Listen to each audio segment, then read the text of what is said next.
दहशतगर्दी के शिकार बलूचिस्तान के शहरियों के लिए बड़ी खबर।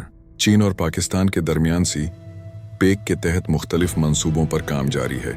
गवादर अय्यर पोर्ट फंक्शनल हो चुका, गवादर पोर्ट भी फ़ाल है और चीन अफगानिस्तान समेत वस्ती एशियाई रियासतों को बहरी जहाज़ों से तिजारत होना शुरू हो चुकी है। हाल ही में ट्रांजिट ट्रेड के तहत अफगानिस्तान से बड़ा बहरी जहाज़ DAP खाद लेकर पाकिस्तान पहुंचा था, और जैसा कि हमने अपनी पिछली वीडियो में बताया था कि पाकिस्तान ने अफगानिस्तान की ज़मीन से दहशतगर्दी के बावजूद उससे तिजारत बेहाल रखी है।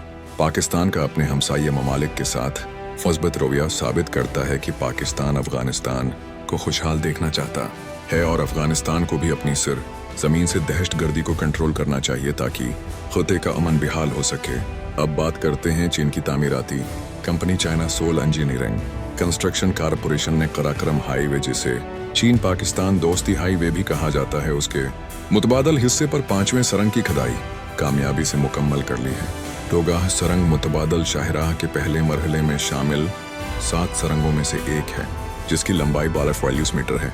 ये मंसूबा खैबर पख्तूनख्वा में ज़ेर तामीर दासू टीम के बास पुरानी शहरा के ज़ेर आब आने वाले 40 किलोमीटर हिस्से के मुतबादल के तौर पर तामीर किया जा रहा है। ये सुरंग इलाकाई राबितों को मजबूत बनाने और बुनियादी ढांचे की तरक्की के लिए एक अहम पेशरफ्त है। सुरंग की खुदाई 14 जुलाई को मुकम्मल की गई। बाकी 2 सुरंगों की खुदाई भी आइंदा 2 माह में मुकम्मल कर ली जाएगी। वापडा हुकाम के मुताबिक मुतबादल कराकरम हाईवे की कल लंबाई 65 किलोमीटर होगी। इस मुतबादल हाईवे को 2 मराहिल में तकसीम किया गया है। पहला मरहला डीम साइट पर तामीराती सरगर्मियों में खलल से बचने के लिए बतौर बाईपास काम करेगा।